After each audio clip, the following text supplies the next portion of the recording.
Podcast Movendo-se, com Éder Monteiro. Muito bem, seja muito bem-vindo, muito bem-vinda a esse programinha semanal, a mais um episódio do Podcast Movendo-se. Se você está chegando por aqui pela primeira vez, o Podcast Movendo-se é um podcast que fala sobre o mundo do trabalho, sobre carreira, um podcast que nasceu para trazer inspiração para você começar a olhar um pouco mais para a tua vida profissional e rever algumas coisas que de repente não estão tão boas ou que você não está satisfeita. E eu estou aqui com os meus convidados sempre para trazer reflexões, insights, provocações e te ajudar de alguma forma a melhorar a tua satisfação com a tua vida profissional, com a tua carreira, com as tuas escolhas. E é por isso que esse podcast existe. Então, se você está novo por aqui, nova por aqui, saiba que tem outros episódios, outras pessoas, outras conversas muito interessantes. Então, já estou te fazendo um convite para dar uma olhada aí no que tem de bom de conteúdo. E o meu convidado de hoje é um cara muito especial, tenho a honra de trazer esse convidado aqui. Eu poderia chamá-lo de vários nomes, poderia chamá-lo de Dadinho, de Acerola, de outros tantos nomes, de tantos personagens, mas é o grande Douglas Silva, que eu tive um prazer enorme de bater um papo com ele. Eu te convido também a partir de agora a apertar o play e ouvir um pouco do que a gente conversou. Foi uma conversa muito rica sobre vários tópicos, tenho certeza que vai fazer você pensar de maneira diferente sobre alguns assuntos, que eu não vou dar spoiler não. Aperta o play aí e bora ouvir.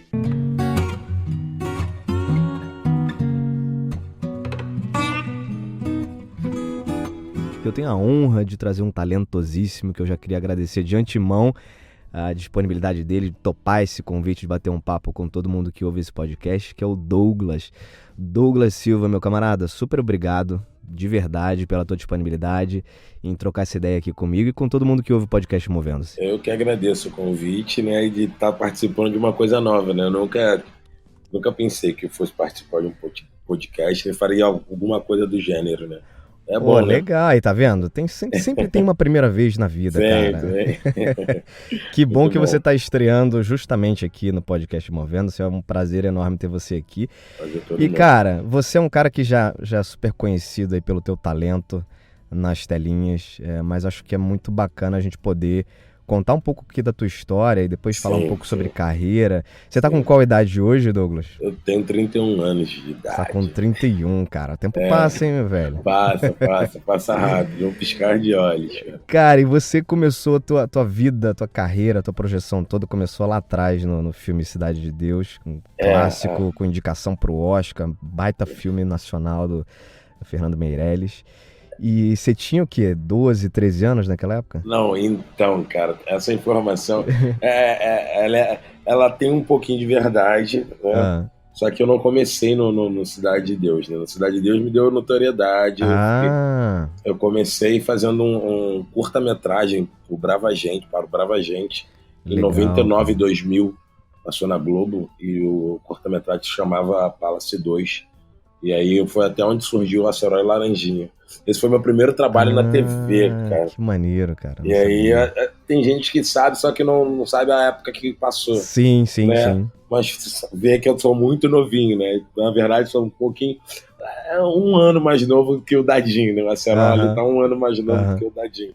Então ali foi meu primeiro trabalho na TV. Eu já fazia teatro, né? Foi quando eu comecei.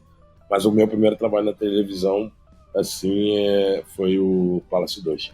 Legal, mas era essa pergunta que eu ia te fazer. Você começou, então, no mundo do teatro. Como é que surgiu, cara, esse interesse em uma carreira de ator? Como é que é a tua vida aí de infância? Conta um pouco dessa etapa aí. Bom, é engraçado isso, eu contando. Eu sou o primeiro ator da minha família, né? Não tem, na verdade, o primeiro e único, né? A seguir essa linha. Todos os meus irmãos, tios, todos os homens da minha família foram todos militares ou são militares, sabe? Então legal. Eu já tinha a carreira determinada, né? E na verdade, isso pra galera da minha faixa etária, da minha geração, isso é meio que já predestinado, né? Pra quem mora na favela, né? Que tem a minha idade, né? Isso já é a primeira profissão que a pessoa pensa em ter é ir pra servir. Que é a primeira oportunidade de emprego que ela tem, né? Que é obrigatória. Sim, uma oportunidade concreta, então, né? Concreto. Então, eu tinha na cabeça a convicção de que eu seria militar. E aí, um belo dia, eu estudando dentro da sala de aula, a Souza Carneiro, onde eu estudava. Aí entrou uma professora de teatro oferecendo o curso de teatro. E logo após ela entrar, assim, falou um pouquinho. Aí entrou meu padrinho, o irmão da minha mãe, meu tio. O irmão mais velho da minha mãe. Que ele era cabo do exército. O que ele tá fazendo aqui? Eu falei, aconteceu alguma coisa, ele tá vindo me buscar. Mas não, ele tava trabalhando com ela. Olha isso, cara. E eu, tipo, aquilo... Eu falei, E aí eu não entendi, aí meu tio pegou, me apontou assim, falando, depois eu quero falar contigo. Eu fiquei sem entender. Aí no final da aula, eu fui falar com ele, e ele falou que era um curso que eu deveria fazer, que seria muito bom. Assim, eu fui criado por vó, né? Minha mãe teve 5 filhos. Eu fui criado por vó até uma certa parte da minha vida, depois fui morar com a minha mãe. Minha mãe sozinha, criando 5 filhos. E aí... Uma realidade muito comum a várias famílias, né, cara? Muito comum. Minha mãe teve 5 filhos, cada um de um pai. Só que minha mãe nunca ficou de cruzando os braços, dependendo de ninguém. Sempre foi de batalha. Minha mãe sempre teve 2 ou 3 empregos para sustentar todo mundo. Sempre foi guerreiro. E aí, eu conversando com esse meu tio falou que eu deveria fazer esse curso, até para não ficar de bobeira depois da escola e coisa e tal. Eu fazia capoeira, né? Ele falou, só isso não quero só isso não. Aí ele falou que eu deveria entrar no curso, entrei pro curso. Eu lembro da professora Marcela Moura, é um amor de pessoa, tenho contato com ela até hoje em dia. E aí ela falou, depois de 2 anos de curso, acho que eu entrei no curso com 7, 8 anos de idade, não me recordo bem. Eu lembro das peças que a gente fez, que a gente viajava não, né? Saía do bairro e ia para outros bairros de outras comunidades de outras facções, sabe? Apresentar a nossa peça, comunidades que participavam desse projeto. Entendi. E aí ela falou que eu deveria seguir a carreira, só que eu falei, mas como, né? Aí ela, na época, ela ficou sabendo do teste, da uma oficina para participar do filme Cidade de Deus. E ela falou que eu deveria ir. E aí eu fui com a minha mãe. E você tava com qual idade nessa época, Douglas? Acho que eu tinha uns 10 anos, cara. 10, 11 anos. E aí eu fui com a minha mãe. E aí procurei o Lamartine Ferreira, que eu achava que era mulher, que eu nunca tinha ouvido falar desse nome na vida. Lamartine, que não é um nome comum. Eu achava que era uma mulher, uma senhora Lamartine, mas não, era um senhor. Lamartine hoje é meu paizão, meu brodão. Que maneiro. E aí entrei pra oficina, fiz a triagem toda para participar de Cidade de Deus. E no decorrer dessa triagem a gente acabou fazendo o Palace 2, que é um curta-metragem que a Globo pediu para o 2 produzir. O 2 pegou e produziu assim, não da noite pro dia, mas foi muito rápido. E aí foi isso. Aí engrenou. E deu no que deu, né? Cara, muito legal. E você não sonhava quando você era criança, enfim... Aliás, você já entrou como criança nesse mundo, né? Mas você não tinha, né, nenhuma ambição, não tinha histórico na família, não tinha histórico no teu círculo social, pelo contrário, né? Então foi um mundo... de trabalhar com isso, né? De trabalhar com isso. Não tinha. Acho que o meu único norte era esse, servir, seguir carreira, né? E aí, provavelmente, sempre fui muito estudioso, né? Minha família toda, né? Provavelmente eu iria fazer uma prova, iria ser oficial, alguma coisa assim, do gênero. E aí, como tem um outro tio que meu irmão serviu, mas aí meu irmão não quis mais servir, aí deu baixa, aí agora ele é socorrista. Legal. Todo mundo tem alguma farda, sabe? Meio que segue nessa linha. Cara, muito bom. E você, cara, de lá pra cá, você fez muita coisa, né? Sua carreira tomou uma projeção super legal, você teve participação, fez cinema, outros filmes, né? Minissérie. Então, eu tenho esse ano passado, né? Eu me peguei contando quantos anos eu tinha de carreira. E é engraçado, porque eu comecei muito novo, né? Então, se eu for colocar assim, carreira assim, profissional, não vou nem colocar minha época de teatro lá no início. Sim. Então tem uns 19 a 20 anos de carreira. Olha isso, cara. Pô, tá com 31, imagina. Com 31, que loucura, muita coisa. É uma vida, né? É uma loucura. Eu falo, cara, como assim, né? E foi, aconteceu. E é isso, graças a Deus eu dei seguimento à minha carreira de ator. Muito legal. Não foi fácil, porque ator negro no Brasil, hoje em dia tá até mudando. né? Eu vejo que tem uma geração aí...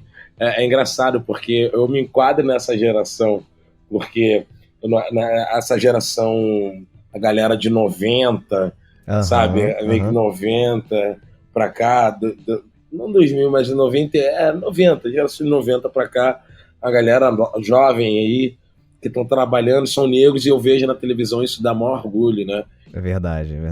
Só que na minha época era difícil, então pouquíssimas referências você tinha de atores brasileiros, e se você tivesse, era a galera mais old school, então, que não estavam mais trabalhando, né? Estavam aposentados, entre aspas, assim. Então, eu não tinha muita referência. Então, é difícil, né? Foi difícil para mim, para me manter. Sim. Mas não foi fácil, mas eu consegui. Muito bom. E, cara, a gente estava conversando nos bastidores, né, sobre como é que surgiu a ideia desse podcast, que é um podcast muito voltado para falar sobre carreira, vida, mundo do trabalho como um todo. Sim. E como a gente se pega hoje vendo muitas pessoas infelizes com suas profissões, com suas carreiras, né, esperando chegar a sexta-feira para ter alguma vida final de semana, né, e muito infelizes de fato com suas ter um refrigério, né? É muito infeliz com as suas situações profissionais. E todo mundo imagina que a vida de ator ou o mundo da arte é só glamour. Maravilha, né? É só glamour. E você vive isso há quase 20 anos, né, cara? Se você pudesse fazer um retrato aí, né, olhando a tua carreira, o que você acha que tem pelo menos para você pessoalmente, né, como uma visão pessoal, o que tem de coisas boas, de prós e coisas que não são tão legais nesse mundo que parece ser muito glamouroso? É complicado falar um pouco sobre isso, né? Porque é difícil, depende de pessoas para pessoas. Né? Claro. Tem pessoas que são muito privilegiadas, sem talento algum, mas são privilegiadas e conseguem viver disso, desse trabalho, de maior tranquilidade, e outras não. Eu vou falar mais de mim, óbvio, né? Claro. Eu não sou filho de ninguém, né? Sim, de ninguém que eu digo no meio da arte. Eu sou filho da Clarinda Silva, que... Uma negra que morou na Kelso, criou 5 filhos, e então ela não serve como referência no meio onde eu trabalho. Então eu tive que construir minha carreira. Graças a Deus eu fiz trabalhos com bastante expressões, né, que me deram expressões, me deram notoriedade no meio, né, e mesmo assim não foi fácil, porque eu era um garoto negro que vinha da favela, pobre, que não tinha referência. Eu tive apoios, tive sim, amigos sim. Posso dar exemplo, a Regina Casel, uma delas, que é minha amigona, minha madrinha de casamento, Fernando Meirelles, que, nossa, não tenho o que falar dele, só agradecer, só gratidão. Kátia Lund, Marcelo Pires, que foi um produtor, ele é produtor de elenco, e legal, um amor na minha vida. O Lan Martini Ferreira, o cara que eu conheci no início, hoje em dia é meu amigão, meu irmãozão. Não foi fácil, mas eles me deram todo o apoio, me deram o direcionamento, né? Eu tive a minha carreira, eu tive uma assessoria, uma assistência, vamos colocar assim, foi muito assistida pela AO2, porque a gente tinha um projeto Cidade dos Homens, então a AO2 não podia perder esse contato comigo, nem com o Darlan, então eles assistiram a gente, sabe? Deram aquele apoio pra gente poder crescer profissionalmente. Depois que eu entrei pra Globo, foi meio que difícil, porque quando você entra pra Globo, a primeira coisa que você tem que fazer é conhecer os produtores de elenco. Então ninguém me explicou essa parte. Ninguém te contou isso, né? Não, então eu entrei pra Globo, fui contratado pra Globo. Meu primeiro contrato com a Globo foi um contrato de 4 ou 5 anos. E aí, beleza, sou contratado da Globo, só que eu não conhecia ninguém lá dentro. Então, tem que esperar convites, como sempre aconteceu até aqui, né? Então não me explicaram essa parte, então eu tive que aprender tomando no burro, entendeu? Então naquela batendo cabeça. Então por isso que eu falo que não é fácil, porque se eu entro na Globo, de repente, se eu sou filho de alguém, eu não precisaria estar procurando um produtor de elenco. O produtor de elenco já iria me procurar, entendeu? Tem o famoso QI, né? Entendeu? QI, quem indica. Então, como eu entrei na Globo, beleza, o garoto da Cidade dos Homens, o garoto da Cidade de Deus, né? Só que, e aí, beleza? Pra onde eu vou, sabe? Então eu tive que aprender isso. E aprendi na marra, mas foi um pouquinho gostoso, que aí é bom que agora eu já sou pai de alguém, né? Tem minha Exatamente. filha. Agora, já tinha uma coisa que é muito importante, que era a referência de talento, né? Então, apesar das pessoas não te conhecerem, talvez, com muita profundidade, sim. Mas quando associavam, né, trabalhos que você já tinha feito anteriormente e que você deu show, puta, aí você mesmo foi responsável por abrir essas portas, né? Sim, claro, total. Eu tenho esse feedback dos atores renomados que eu esbarro nos corredores da Globo, me param, me elogiam. Muito eu legal. Fico, porra, eu que sou seu fã, sabe? Já recebi o elogio de Tony Ramos, uma vez, eu nunca vou esquecer dessa cena. Eu tava fazendo a novela Caminho das Índias, e aí eu parei no estúdio, tinha uma cena do Rodrigo Lombardi com o Tony Ramos, e aí eles só os dois, né? Cena forte dos dois, marcante. Eles eram pai e filho, né? Os personagens. Uhum. E aí eu olhando ali aquela aula, né? Dos dois.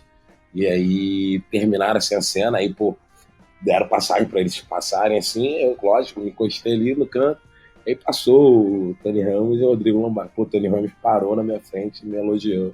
Apertou minha mão me elogiando e eu, pum, tipo, opa, congelei. Aí na sequência, o próprio Rodrigo também me elogiou, fiquei, pô, os caras do momento falando comigo, me elogiando. Cara, feedback do Tony Ramos, pô.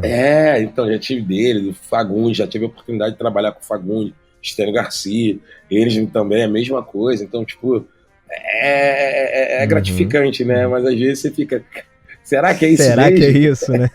É aquela síndrome do impostor, né, cara? Será que eu valho tudo isso mesmo, né, cara? A gente tem um pouco disso, às vezes. Porque o ser humano é isso, né?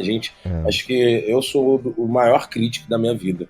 Eu quero sempre estar bem, trabalhando bem, fazendo coisas boas, porque já que eu escolhi isso como profissão, eu tenho que fazer bem, né? Então, já que eu nasci para isso, né? Claro.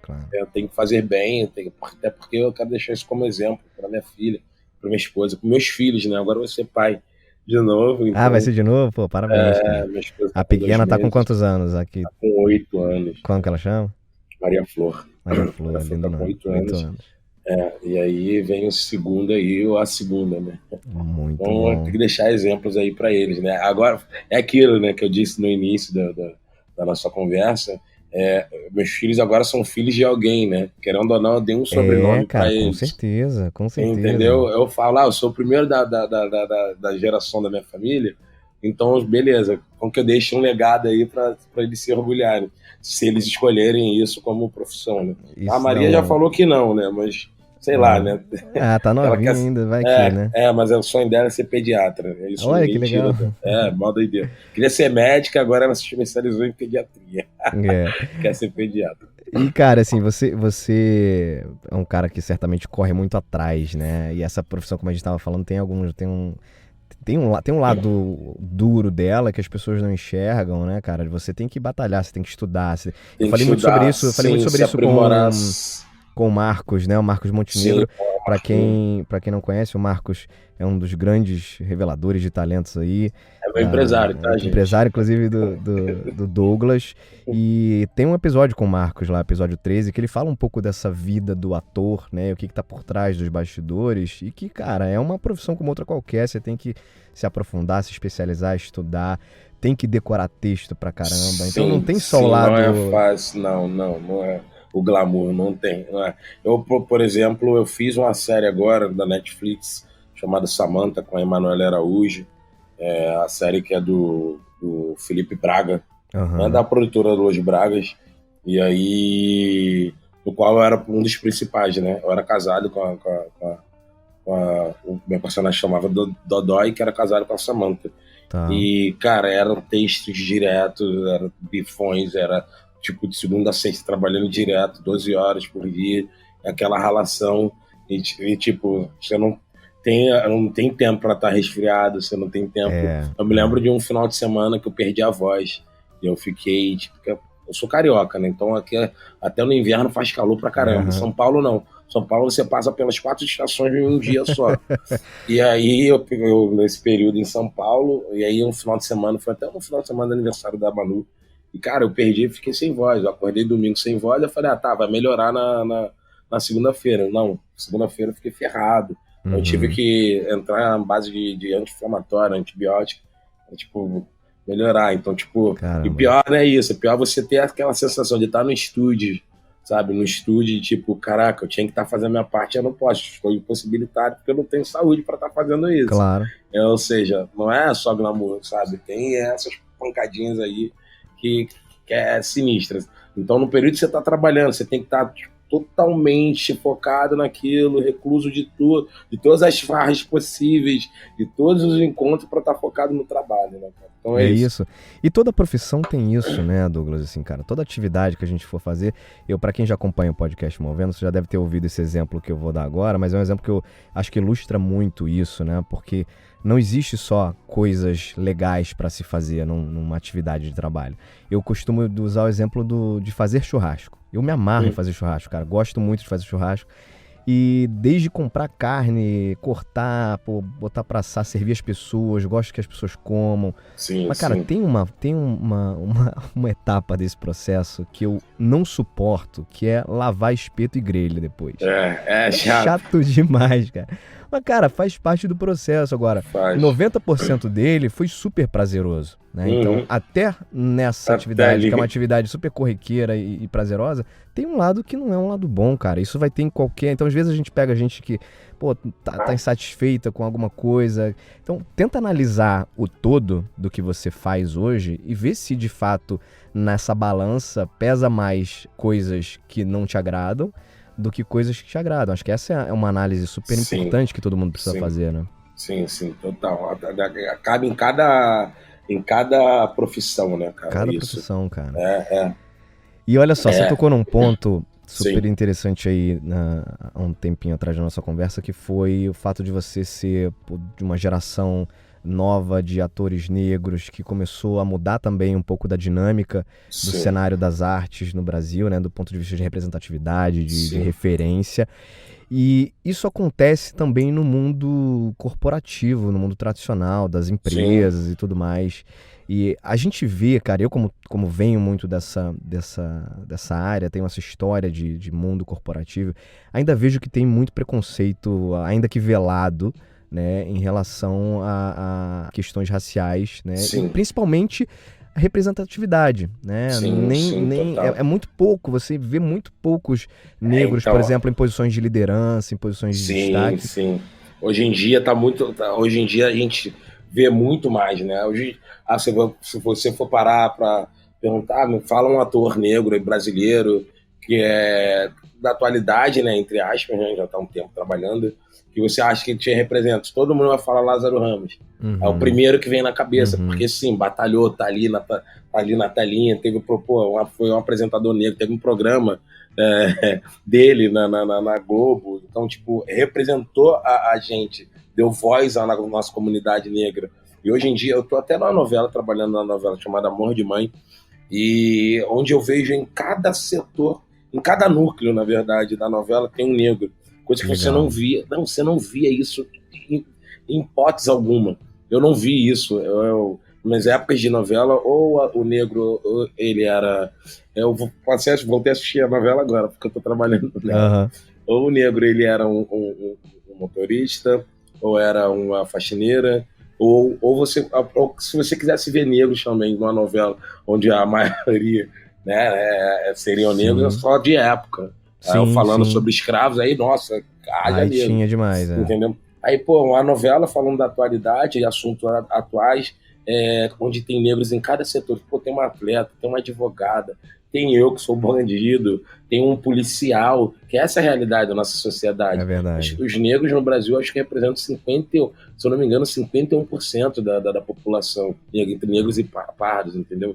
Então, acho que fora da África é o país onde tem mais negros. Né? Entendeu? Então, eu ver isso, nossa, traz maior felicidade. Tá bom? Não tá 100%, mas tá melhorando. Então, quando eu falo que na minha época, cidades, vamos colocar Cidade de Deus, acho que você via pouquíssimos negros no cinema. Tipo, pouquíssimos mesmo. Acho que eu nunca vi um filme, não me recordo de filme brasileiro onde eu tenha visto negros, sabe? Até porque eu fui ao cinema depois de... acho que a minha primeira vez no cinema foi depois que eu fiz Cidade de Deus, né? Então, sim. Porque naquela época era difícil alguém... Não era parte da tua favela, realidade, não fazia parte da realidade. Um negro, um favelado ia para um cinema, não era... Era um passeio muito, muito, muito classe média alta e bem ricão, né? Então, hoje em dia, eu ver isso, caraca, muito gratificante, mas poderia estar melhor. Mas, pô, tá ótimo.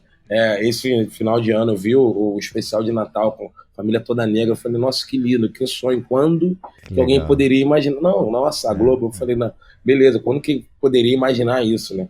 Mas lá, estamos caminhando, né? E o que você acha que falta ainda, cara, pra melhorar mais? Seja no mundo que você vive, que é o mundo das artes. Eu acho que os produtores de elenco, isso eu coloco uma parcela de culpa nos produtores de elenco. Eu acho que... eu fui principal numa série da Netflix. Porra, eu sou... Desculpa a palavra, gente. Não, tá tranquilo. Saiu sem querer.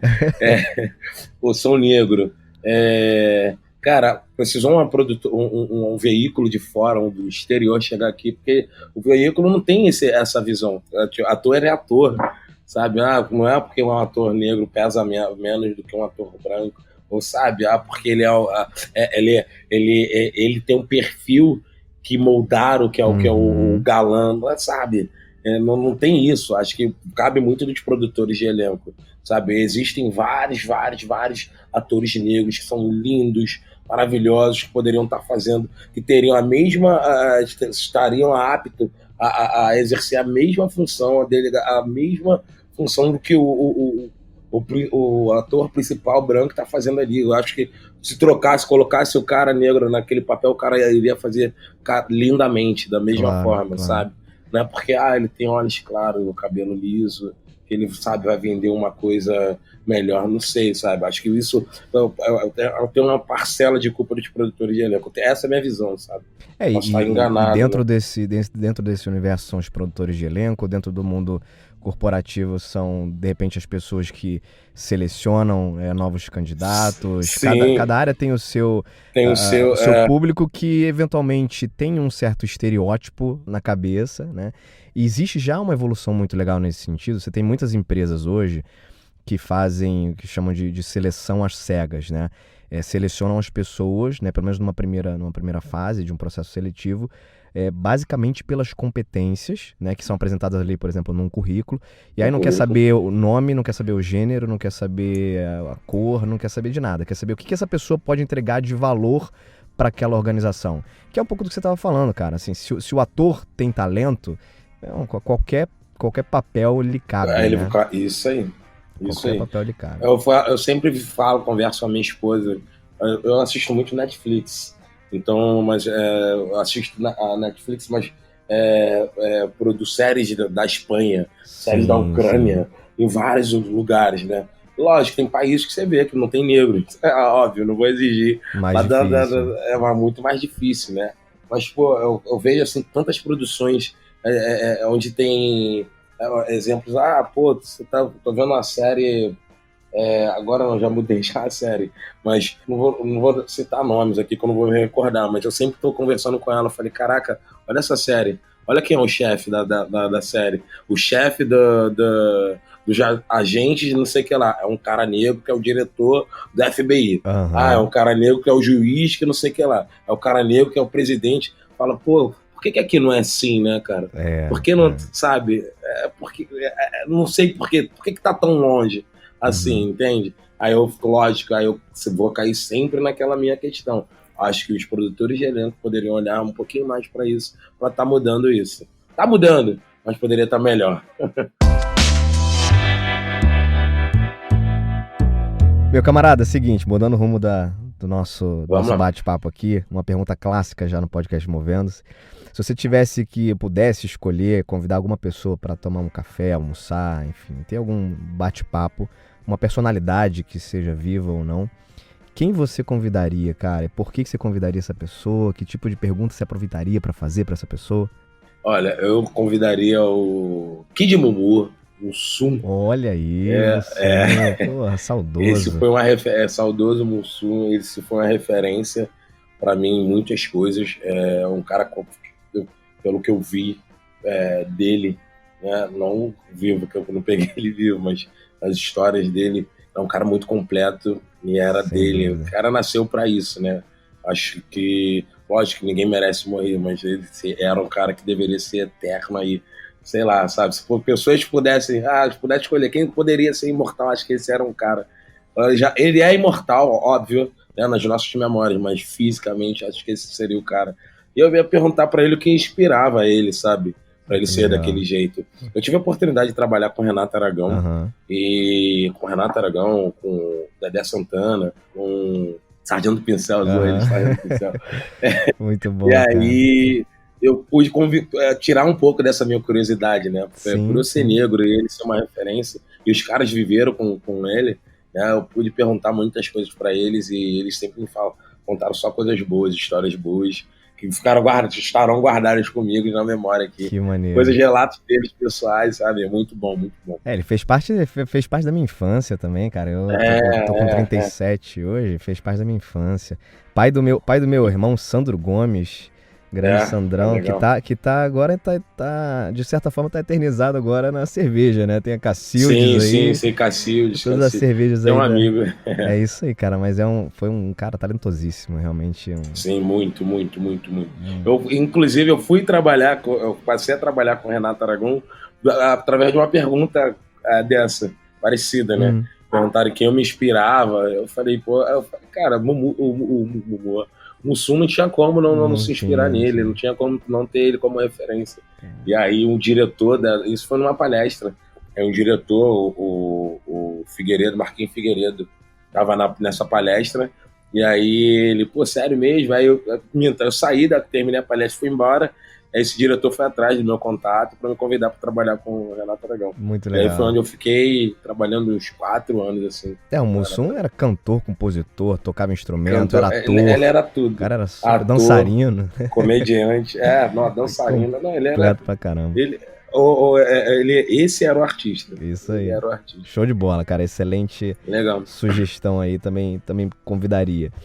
E vem cá, momento literário no podcast Movendo-se. Fala um livro aí que te marcou e que você acha legal recomendar para quem tá ouvindo a gente. Eu indicaria muito o livro Cidade de Deus para as pessoas. As pessoas entenderem um pouco do relato de quem viveu lá. Pessoas que são curiosas, só ouço falar, não sei. É do Paulo Lins, né? O livro do Paulo Lins.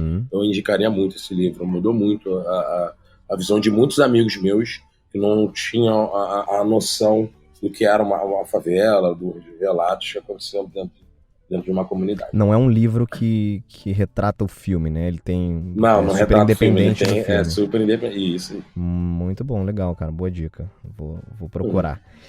E, meu camarada, pra gente fechar nosso bate-papo, falamos aqui sobre carreira, falamos aqui um pouco sobre a tua história, super interessante. Sim. Agora, se você tivesse que voltar lá atrás, no início, lá, quando você tinha lá os seus 10 anos, iniciando no mundo do teatro, das artes, e início da tua carreira, e pudesse falar com você, se você mesmo, com a tua cabeça de hoje, pudesse conversar com você lá atrás e dar alguma dica, o que você falaria pra você, cara? Cara, não que eu não tenha feito isso, mas eu poderia ter feito melhor. Guardado dinheiro. Guarda dinheiro, moleque. Guarda dinheiro, cara, porque o futuro a Deus pertence, né? E a gente... eu não fiquei... eu não viajei na batatinha com o meu salário, nada disso. Eu tô falando isso porque eu ganhei bastante dinheiro e gastei bastante dinheiro com nada, sabe? Sei. Com besteiras, comprar coisas fúteis, sabe? Eu poderia ter guardado esse dinheiro e poderia estar comprando mais coisas. Graças a Deus eu tenho minha casa, dei casa pra minha mãe, vendendo meu apartamento pra comprar outra coisa, tá? Graças a Deus tem tá tudo certo, mas eu poderia estar com mais dinheiro, sabe? Guarda dinheiro. Isso aí, guarda dinheiro, moleque. Coisas que a maturidade nos traz, isso, né? Aí, cara. Coisas que a vida adulta nos cobra, sabe? É isso. Isso aí. Conversei com o grande Douglas Silva. Pô, irmão, super prazer ter você aqui no podcast Movendo. Esse bate-papo super agradável, passou rápido pra caramba. Como é que as pessoas fazem pra te achar, cara, pra se conectar com você, rede social? Então, eu tô no Instagram. O meu arroba é @DemudoSilvaOficial. Show. @DSilvaOficial. Quem quiser lá dar um oi, mandar um abraço, comentar do que eu falei, só entrar lá e falar que tá, é livre, é aberto, é isso. Não falando besteira, eu vou responder, tá? Eu respondo todo mundo. Muito legal, tá tudo cara. Certo. Obrigado, viu, meu querido? Obrigado pelo bate-papo. Eu que agradeço, cara. Que papo bacana. Super, super bacana. Acho legal estar sempre falando. Eu sempre gosto de falar um pouco da minha vida, né? Porque isso me traz boas recordações. Com certeza. Porque mostra o arco todo da minha vida. Meu arco profissional e meu arco social. Sabe? De onde eu saí, onde eu estou, onde comecei. Tá? É sempre bom. E reforça a nossa identidade, né, cara? Sim, total. Lembra quem a gente é de verdade. Isso é super importante. Bacana. Muito bem. Conversei com o Douglas Silva. Quem quiser também se conectar com o Instagram do Movendo-se, do podcast Movendo-se, o @ é Movendo-se, tudo junto, sem hífen. Então se conecta lá que tem sempre novos episódios também postados lá. Siga o podcast nas plataformas que você preferir. Dou sempre preferência para podcast, para o Spotify, porque o Spotify tem uma base estatística. Para quem é produtor de podcast, tem uma base estatística muito legal, que dá pra gente buscar muita informação lá. Então vai lá no Spotify, se você usa essa plataforma, começa a seguir lá o Podcast Movendo, você vai acompanhando todos os conteúdos. Você que está ouvindo agora pela primeira vez esse podcast, já nesse episódio do Douglas, ouça também os episódios anteriores, tem muito conteúdo legal, tem muita gente boa que já passou por aqui, que vale a pena vocês se conectarem e se inspirarem, porque no fim das contas, acho que grande parte da nossa missão, da minha, eu tenho certeza que da sua também, Douglas, é inspirar as pessoas, né? Sim, total. Eu me tornei ícone, né? Uma coisa que eu aprendi, cara, é engraçado, eu com 14 anos, eu tive que refletir sobre as minhas atitudes, porque, sabe, a gente quer viver, né? Tem todas as fases, fase infantil, fase da juventude, coisa e tal. Eu, com 14 anos, eu queria viver, surfar, eu era surfista, treinar meu jiu-jitsu e coisa e tal. E aí, o Marcelo Pires, numa conversa, ele, cara, eu falei, pô, que saco, eu não posso fazer isso, né? Hoje em dia eu não posso estar fazendo isso aqui lá, porque as pessoas ficam me julgando, as pessoas ficam prestando atenção no que eu faço, coisa e tal. Cara, você é ícone, você é referência, você se tornou aquilo que você precisava. Então é isso. Hoje em dia, já que me deram esse papel, eu agarrei com unhas e dentes e eu tento transpor só exemplos bons para as pessoas que me têm como representatividade. Maravilha, meu irmão. Espero que a gente se encontre, porém, em alguma outra oportunidade. Beleza, pessoalmente, pra você queimar uma carne e me chamar. Isso aí, fazer. E não vou te colocar pra lavar o espeto nem a grelha. Pode ficar tranquilo que eu não limpo.